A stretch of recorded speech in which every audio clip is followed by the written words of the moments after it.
we are now going to make the topping for our moussaka, and that is 1 cup of whole fat Greek yogurt, which is right here, 1 cup, and 3 eggs. We have our eggs, 3 ounces of feta cheese, crumbled, and 1/4 cup of ricotta. So we've got the ricotta already measured, and we have to measure our feta. So if you look right here, this package is only 4 ounces. It's not 3. So we need to use the scale, and we're going to measure our feta. So we put a bowl on it. Now you see, we want to get rid of the weight of the bowl. We don't want to include that. So we press tare, T-A-R-E, and it'll go take us to 0. So now we can measure 3 ounces of feta into our bowl. And this has already been crumbled, but I'll probably crumble it a bit more because it's a bit chunky. And we want to look for 3 ounces. Okay, so that was a little bit extra, so I'm going to take some out. Get as close to 3 as we possibly can. Make everything absolutely, there we go, 3 on the dot. All right, 3 ounces exactly. We have that. And if you notice, I also have my whisk out because I'm going to whisk it together. A spatula to get all the ingredients out of that measuring. I have the spoon to get stuff out of that one, and our eggs. So what I'm going to do is I'm going to break our eggs into a separate bowl because we don't want to, in case I drop any shells in it, I don't want to contaminate anything. So here are our eggplant that are already roasted, our baking dish that we're going to use to put our moussaka in. So we need 3 eggs, and do not put the eggs in the bowl. Egg shells are usually where the salmonella contamination happens, okay? So don't put the eggs in the bowl. Keep that bowl completely clean. Crack your egg on the table. I usually crack it straight down on the table, not on the edge, and you'll eventually get a little crack. Now, I should be able to open it with one hand. All right, so we need 3 of those. Whenever you're cooking, I always like to put the shell back into it so that way if you get interrupted, you don't forget how many you've already done. That's our second egg. We want to make sure there's no shells in the eggs, so make sure you check.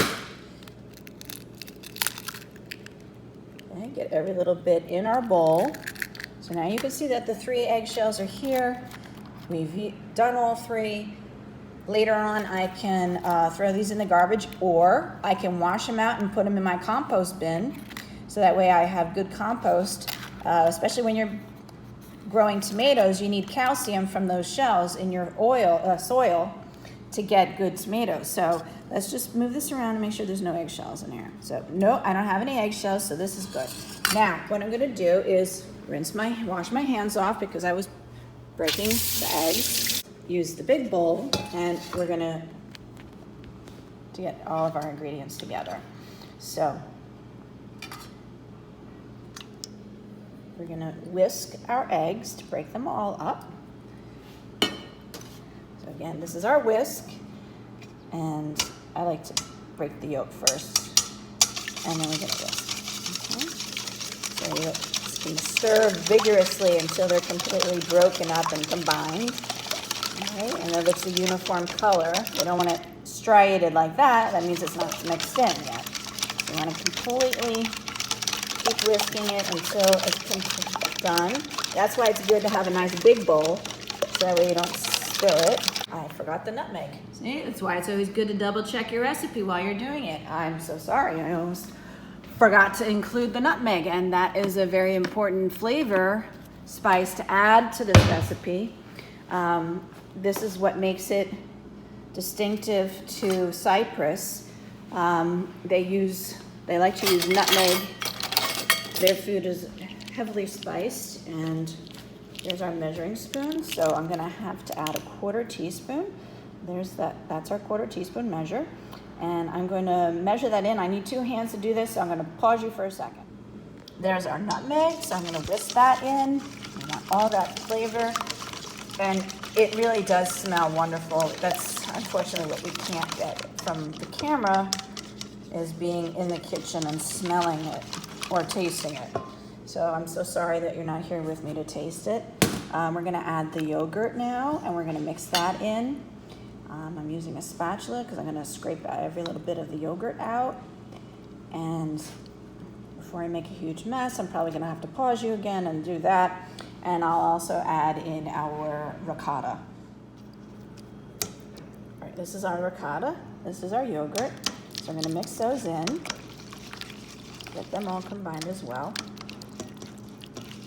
This will be the topping on top of our moussaka. This is not the traditional bechamel sauce that goes on top. This is a Greek yogurt combination that has less fat in it.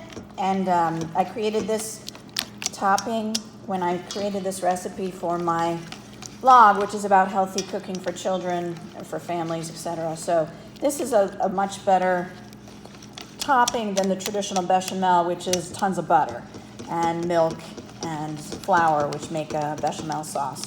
So this is sort of like a healthy alternative to that. And Greek yogurt is a fantastic substitute for a lot of things, especially like sour cream. Sour cream is high in fat as well. So if you're somebody who has heart disease and you need to change your diet, one of the things that you can substitute for sour cream is always Greek yogurt. Crumble in this feta and make it really small, really tiny little pieces. I want it very crumbled. So I'm gonna do that. That's gonna take a couple minutes.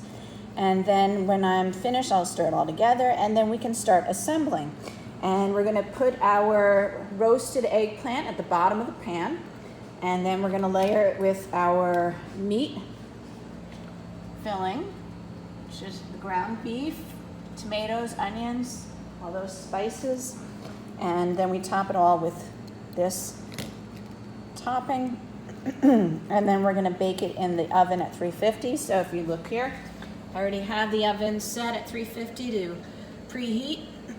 By the time I finish, the oven will be at the right temperature, and I can put it in.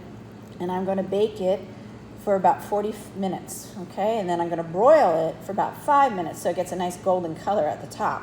So that is our baking instructions, 350 degrees for about 40 minutes, and then under the broiler for 5 minutes. So as you can see, I'm still crumbling up that feta. I want it really small, and then I'm gonna mix it all together. So I'll come back in a couple seconds and show you how to assemble. So now we're gonna assemble. We're gonna spray the bottom of the pan and the sides of the pan with our friend Pam. And if you don't have this, you could just also use olive oil up the sides and layer that. This is the, it's a canola blend. Canola I find to be the healthiest oil compared to corn oil and vegetable oil. So I prefer to use canola oil when I'm just greasing a pan. And we're gonna make, almost like a jigsaw puzzle, we're gonna make a complete layer of eggplant on the bottom. So that way it's completely covered. So we're gonna use these small pieces in those little nooks and use the big pieces in the, so that way we get it completely covered. Now this was only 2 eggplant, so hopefully I'll get exactly a full layer. All right, so see how I'm trying to get every little bit covered on the bottom? Now I have to leave enough for the second layer, so I don't wanna,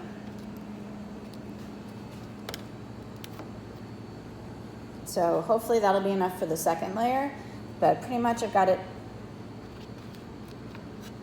almost completely covered. But you can see how there's some gaps here, so had I had another eggplant, that probably would have been better. I could have got it absolutely completely covered. Now here is our meat filling. So again, that was our ground beef sauteed, our onions, the tomatoes, and all of the seasonings. So we're gonna now make a layer of this over all of the eggplant. We're gonna use all of it up and spread it out. This is actually still hot. So when we put it in the oven, everything will bake together. And then when we serve it, it'll taste absolutely delicious. So it actually can be done in steps. So like you could roast the eggplant one day, let it sit up overnight in the refrigerator. You could do the meat on a different day and then assemble it all and bake it on even a third day if you wanted to.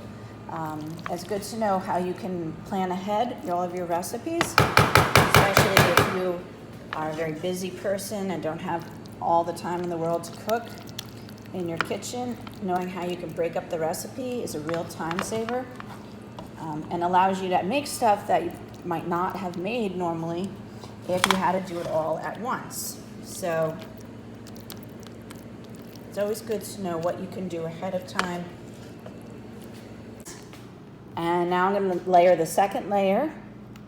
Try to get that completely covered so we have a whole layer of eggplant on top. And as you can see, I left the skin on the eggplant. If you remember from when we were doing Romeo and Juliet, I talked about the nutritional value of eggplant and that the majority of the nutritional value is in this dark skin. So don't remove it and waste it. That's where all the vitamins and nutrients are. Okay, so if you're spending all this money to buy the eggplant, which is now $1.79 a pound, which is, to me, very expensive. I wish it was much less, and I would make more eggplant stuff. But such is the world today that a lot of ingredients are getting very expensive because the coronavirus has affected our food chain. Or maybe they're just greedy people out there gouging everybody. But at any rate, sorry, I digress. I wish eggplant was much cheaper. So there we go. We got pretty much a complete layer of the eggplant. And now we're gonna top it with our cheese topping, our yogurt cheese topping, which is a variation on the bechamel sauce topping that should be there. So I'm gonna put this in the sink and we're gonna grab another spatula. There's a spatula, we'll scrape all of that in. And so I'm just gonna pour this on top and try to get it even. All right, I don't wanna get a huge amount all stuck in one spot. We wanna try to pour this over and then I'll spread it around. We wanna make sure we get it all over every little area. And then we're gonna put it in our 350-degree oven and bake it. So I gotta pause it because I need 2 hands to scrape the bowl. 1 second. And voila, there we go. Completely covering our eggplant. And now I'm gonna put this in the oven, 350, 40 minutes. I'm gonna set the timer. There we go. All right, in the center of the oven. So that I've lowered the rack in here, so it's the center, and I'm placing the tray in the center of the rack. Okay. Again, 350 for 40 minutes. So now I'll set the timer, and then I'll show you what it looks like when it comes out. I'm gonna pause. And you can see it has a beautiful golden brown topping edge on here, so it's definitely done. If we had a broiler on this oven, I would put it under the broiler and get it all completely brown, but as of right now, I just have this oven and it doesn't have a broiler. So I'm gonna take this out on the table and let it rest before I serve it. But doesn't that look beautiful? So I will serve it for you guys soon and you can see what it looks like then. Here is our finished beautiful moussaka. The nice golden brown edge. We just took that out of the oven. And now I'm gonna cut into it to serve it. This is a good sized portion right here. I'm cutting it with this metal spatula or hamburger flipper, as some people like to call it. And I can right down in there and take that out and serve it. And you can see inside there's the eggplant and the ground beef. Our beautiful cheese topping and our eggplant, ground beef, tomatoes, onions, and looks great. I'm sure it's gonna taste wonderful too. So anyhow, this is our moussaka. I hope you've enjoyed it. Take care.